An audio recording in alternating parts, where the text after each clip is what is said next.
Esto es Análisis Viva. ¿Qué tal? Bienvenidas, bienvenidos. Mi nombre es Salvador Leal, director de comunicación de la Bolsa Institucional de Valores, y es un gusto darles la bienvenida a un nuevo episodio de Análisis Viva, un espacio de opinión y reflexión que hemos construido junto a los analistas más destacados del sector. Los invitamos a responder las preguntas que les dejaremos en la caja de preguntas de Spotify y a formar parte de nuestro canal de Telegram, Viva Reporta. Para encontrarlo, solo tienen que ir al apartado de búsqueda en la aplicación de Telegram, dirigirse a la parte de canales y ahí escribir Viva Reporta. Y no olviden seguirnos en todas nuestras redes sociales para estar al tanto de los datos y tendencias que mueven a los mercados. Ahora sí, arrancamos con el episodio del día de hoy. Le damos la bienvenida a Carlos Serrano, él es economista en jefe de BBVA en México. Carlos, qué gusto tenerte de nueva cuenta con nosotros aquí en Análisis Viva. Siempre es un placer estar aquí con ustedes en Viva. Gracias. Oye, Carlos, no quiero decir que ya estamos en la recta final del 2025, pero ya lo único que nos hace falta es el pan de muerto, las posadas y poquito más. Sería bueno que nos ayudaras a entender cómo estuvieron los números en este año, particularmente creo, o si quieres empezando, con términos de crecimiento económico, para entender pues el viaje que hemos tenido durante este año y a lo mejor vislumbrar un poco la carreterita hacia el año próximo. ¿Cómo no? Mira, creo que este fue un año donde el crecimiento, ya tenemos bastante idea, va a ser un crecimiento bajo, menor al que normalmente tenemos en México, aunque no va a ser un año de recesión. Uh-huh. Pensábamos nosotros hace algunos meses que era muy posible que tuviéramos un crecimiento negativo.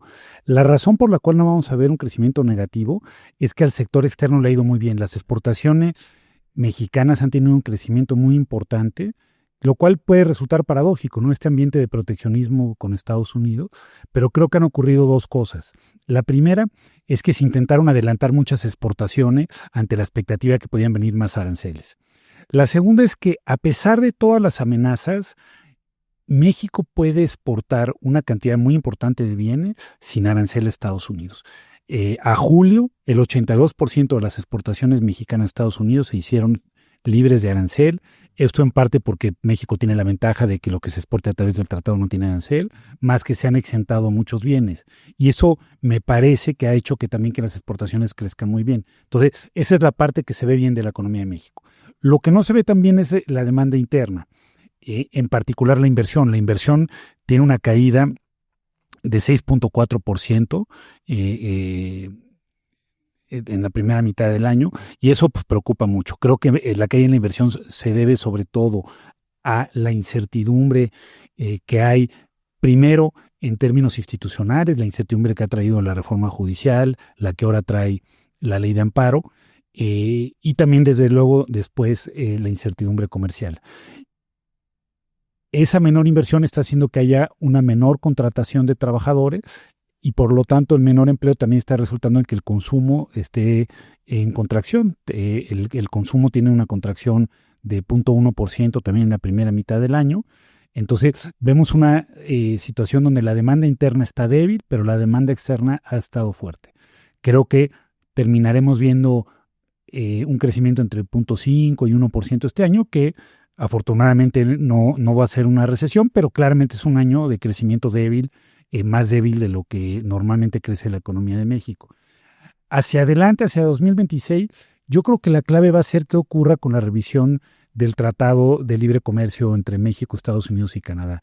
Si vemos una negociación que sin duda va a ser complicada, sin duda vamos a terminar con algunas cuestiones más estrictas hacia nuestro país, pero si se conserva la posibilidad de exportar una cantidad importante de bienes sin arancel a Estados Unidos, creo que eso va a disipar muchas fuentes de incertidumbre y que la economía puede empezar a recuperarse.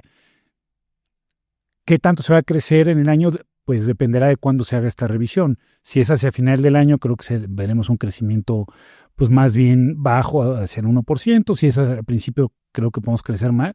Pero lo importante es que creo que si se tiene una negociación exitosa, México creo que puede estar en una buena posición para atraer inversiones y empezar a crecer de manera más vigorosa, si no el 26, en el año 27. Hablabas justamente de que este año ha estado marcado por temas de proteccionismo, tan claro como, bueno, en enero llega el presidente Trump, en abril está este asunto del Liberation Day.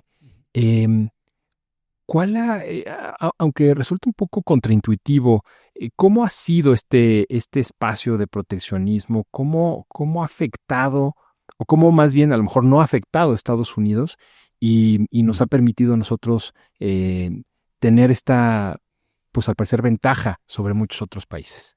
Sí, pues pienso que este proteccionismo que hemos visto en el caso particular de México no ha afectado al canal de inversión. Como ya decía, las exportaciones van muy bien. Y la razón por la que no ha afectado tanto es porque, nuevamente, la mayoría de las exportaciones se pueden hacer sin aranceles. Creo que sí ha afectado la inversión y creo que la inversión seguirá débil mientras no se disipe esta incertidumbre. Pero creo que lo que empezamos a ver es que se perfila un equilibrio donde México va a enfrentar menor proteccionismo que muchos de los países con los cuales compite por exportar al mercado de Estados Unidos. El principal es China, donde claramente van a terminar con un equilibrio arancelario más alto, pero no solamente China, otros países de Asia, como son Vietnam, como es Malasia, que hay que recordar, en la primera administración del presidente Trump se pusieron tarifas muy altas a China. China perdió cuota de mercado en Estados Unidos, pero de todo lo que perdió, México pudo capturar solamente un par de puntos. El resto, 6 o 7 puntos, lo capturaron países como Vietnam o Malasia. Ahora estamos viendo que el proteccionismo para todos estos países de Asia va a ser mucho más fuerte que el de México, y creo que eso puede hacer que México capture más cuota de mercado hacia adelante. Entonces me parece que el equilibrio que se perfila, desde luego no va a ser el ideal. Todo indica que vamos a tener aranceles para el sector automotriz, todo indica que vamos a seguir con aranceles en algunos productos, pero que México va a tener, junto con Canadá, la enorme ventaja de exportar sin aranceles a Estados Unidos. Todo indica hasta ahora que van a ser los dos únicos países en el mundo que van a tener esta ventaja. Y yo creo que esa puede ser muy potente para poder empezar a atraer inversiones. En mi opinión, esta narrativa del nearshoring, que te acordarás, todos hablábamos hace 2 años de nearshoring, sí. Hoy nadie lo hace, yo creo que se va a reactivar. Okay. Pero creo que se va a reactivar una vez que quede claro que México, si utiliza el TEMEC, puede tener esta oportunidad de exportar sin aranceles. Yo creo que ante estos retos, estas nuevas condiciones geopolíticas, pues el país tiene 2 grandes brazos, ¿no? Lo hemos platicado contigo, con otros analistas. Bien sabido es, ¿no?, que se tiene, por un lado, un espacio de política monetaria y por el otro un espacio de política fiscal, ¿no?, que pasa, por supuesto, por las finanzas públicas. Y me gustaría empezar un poquito con tu visión o tu análisis respecto a esta política monetaria inserta en estas nuevas condiciones y durante este año. Sí. Bueno, a mí me parece que la política monetaria que ha venido conduciendo el Banco de México creo que ha sido adecuada. Lo que hemos visto es que se ha venido bajando la tasa de interés para hacer que la postura monetaria sea menos restrictiva. Seguimos estando en terreno restrictivo. Y yo creo que hay espacio para seguirla siendo menos restrictiva. Me parece que el Banco de México bajará en las 2 reuniones que le quedan este año, y creo que el año que viene todavía puede bajar un par de veces más. ¿Por qué? Porque el contexto es pues que la inflación está ya en los niveles que la teníamos antes del brote inflacionario que trajo la pospandemia. Es el equilibrio que hemos visto en México de inflación de 3.6%, ya estamos ahí. Segundo, como ya mencionaba, una demanda interna muy débil, con la inversión cayendo 6.3%, el consumo cayendo 0.1%. Creo que eso va a significar que no veamos tantas presiones inflacionarias hacia adelante por el lado de la demanda. Tercero, un tipo de cambio que se ha fortalecido mucho este año, ¿no? Casi 11%. Sí. Cuarto, la Reserva Federal también ya está reactivando su ciclo de bajada. Y quinto, reconocer que aún con todas las bajadas, la postura monetaria sigue siendo restrictiva. Creo que todo esto lo que da claridad es que todavía hay algo de espacio para relajar algo más la política monetaria en México sin poner en riesgo el objetivo inflacionario. Hay que señalar, creo que hay un par de temas que harán que la inflación aumente a principio de año. Nosotros creemos que pueden ser 1.3%. El primero, pues, el aumento a los impuestos a algunos productos como refrescos, tabacos, etcétera. Y el segundo, pues todavía no sabemos exactamente cómo se van a imponer, pero los aranceles que se van a imponer a países con los que México no tiene tratado de libre comercio. Eso también va a tener un aumento en los precios. Sin embargo, pues eso debería ser un aumento de una sola vez que no debiese de contaminar las expectativas inflacionarias y debería de permitir también continuar con algo más de relajación monetaria. Entonces me parece que podemos ver, y nosotros en BBVA estimamos que la tasa de política monetaria debe terminar este año en 7% y el año que viene llegar a un nivel terminal nosotros creemos de 6,5%. Ya. Y me muevo ahora al otro brazo.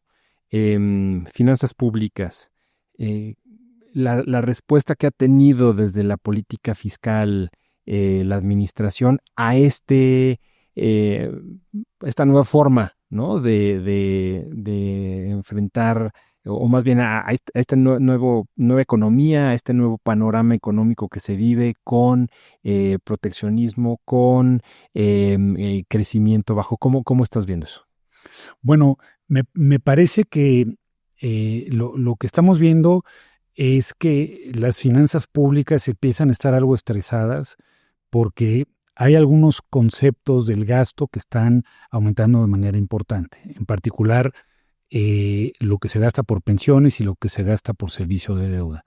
Para darte una idea, como porcentaje de los ingresos fiscales, si vemos cuáles son los conceptos del gasto que son ineludibles, que el gobierno no tiene, digamos, discrecionalidad y tiene que realizar, que son pago del servicio de deuda, pago de pensiones y transferencias a estados y municipios, eso es más o menos 2/3 partes de los ingresos. Quiere decir que queda una tercera parte para gastar en todo lo demás, en seguridad, en educación, en salud.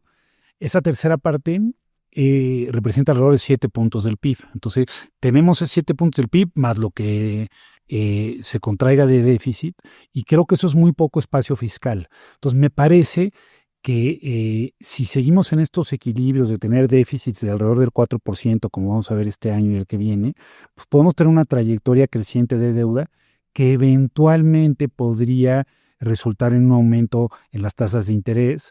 Entonces yo creo que sería una prioridad de la política pública aumentar la recaudación para tener algo más de espacio fiscal.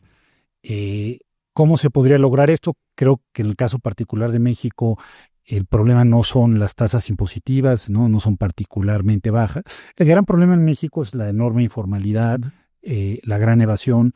Entonces yo creo que si se ataca este tema, creo que también México podría mejorar mucho su espacio fiscal si se cambia el modelo de negocios de Pemex para que la empresa se concentre más en aumentar la producción petrolera y aumentar la exportación de crudo, y para eso creo que habría que atraer más inversión privada.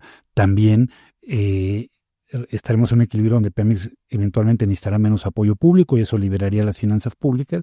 Entonces creo que hay espacio y tiempo para poder ir cambiando el rumbo de las finanzas públicas para evitar que la deuda como porcentaje del PIB entre en una trayectoria creciente. Entonces, espero que se tomen medidas. Digamos, México no está ahora en una situación particularmente vulnerable, la deuda como porcentaje del PIB no es particularmente alta, está alrededor del 50% del PIB, pero creo que hacia adelante, si corremos la película, sí hay algunos elementos que van a continuar presionando el gasto, para lo cual creo que sería necesario pues rediseñar el marco fiscal, pues para hacer frente a estos elementos y para poder también tener más recursos para invertir en salud, en educación, que son conceptos claves que podrían ayudar a que la economía crezca más en el futuro.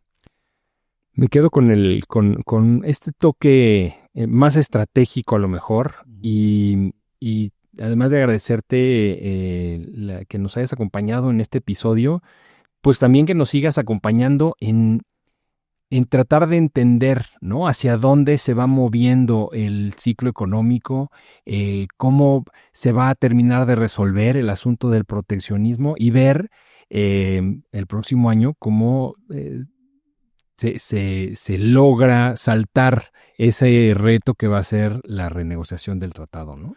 Yo encantado, va a ser un año clave, pero insisto, creo que si las cosas terminan como hasta ahora se han ido perfilando, México podría estar ante una oportunidad realmente buena para empezar a traer inversión en flujos mucho mayores. Entonces, encantado de discutirlo contigo. Gracias, Carlos, por acompañarnos en este episodio. Gracias. Él fue Carlos Serrano, economista en jefe de BBVA en México. Si les gustó este episodio, los invitamos a dar un like, dejar una reseña y compartirlo con sus contactos y amigos. Su apoyo nos ayuda a seguir creciendo y acercarles el mejor análisis económico y financiero.